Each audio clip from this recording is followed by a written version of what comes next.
In a guest essay published in The Economist magazine, German Chancellor Olaf Scholz discussed the war in Ukraine, European security, and Germany's commitment to a more secure Europe. He expressed his opinion on Russian President Vladimir Putin and his vision for a new version of an imperialist-style Russia. Scholz argued that Germany and its Western allies had adhered to certain rules and were able to avoid a war in Europe from the end of World War II until the Russian invasion of Ukraine. However, he did not accept responsibility for Germany's role in creating the current situation or the challenges required to correct it. Scholz argued that Putin's imperialist desires, manifested in his invasion of Ukraine, violated these rules. He did not ignore the Yugoslav wars, the Chechen Civil War, the Russo-Georgian War in 2008, and the Ukraine invasion of 2014. Although 3 of the 4 involved Russia, Russia's imperialist goals are valid points for supporting the Chancellor, but the Yugoslav wars did not involve Russia, negating his points. However, examining the Franco-Prussian War, World War I and World War II, generally confirms his correctness. The Ukraine war can be argued to not be any different from the examples of post-World War II wars in Europe, apart from length, scale, and Western reaction. The difference in the current Ukraine war lies in the response from the West, which experienced a mini Neville Chamberlain moment of September 1, 1939, when it became clear that appeasement only made the aggressor bolder. Despite Russia's aggressive acts in the 2000s, no serious challenge emerged against it. Germany's post-Cold War ostrich-like behavior and over-reliance on soft power led to Russia's boldness in the Ukraine war. After the Cold War, Germany faced the cost of merging with the erstwhile German Democratic Republic, East Germany, and swiftly lowered its defense budget due to the absence of the Soviet military threat. This led to a reduction in the Bundeswehr's size and starvation of equipment and spare parts, causing its combat readiness to fall well short of what a military of its size, or a country like Germany, should have. Chancellor Scholz boasted about permanently deploying 1 full brigade to Lithuania for its defense against a potential Russian threat to the Baltics, but did not provide any significant contribution to European or NATO deterrence against recognized Russian threats.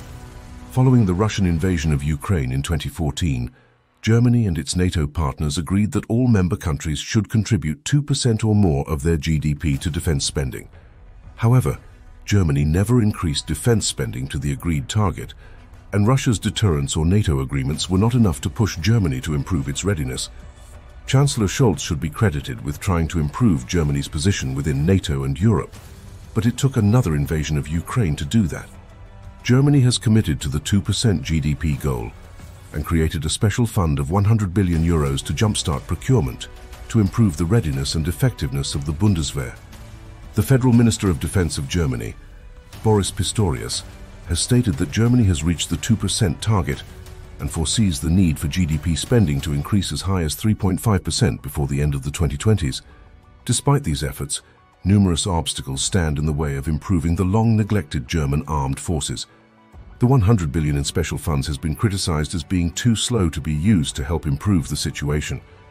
Germany initially opted out of the F-35 Lighting II program, but has now used 30 billion euros of the fund to purchase 35 new stealth aircraft, as well as all the support structures needed for the aircraft and some US-made heavy lift helicopters.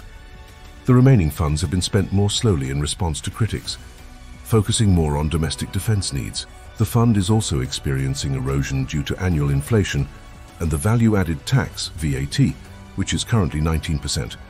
Well over 2/3 of the fund in real terms have already been spent or earmarked.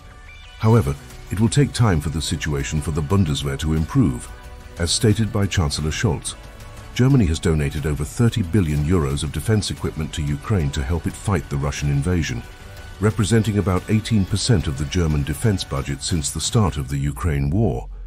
While arming Ukraine contributes to European defense, it also hinders the Bundeswehr's ability to enhance its combat readiness by transferring equipment from Bundeswehr stocks to the east. Chancellor Scholz did not address how Germany not only did not provide a credible deterrent by allowing the Bundeswehr to fall into a state of disrepair, but also enabled Russia to pursue its imperialist goals. He was not the elected leader of Germany when many of these pre-Ukraine war decisions were made, but his lack of introspection about how Germany got itself into this position is concerning.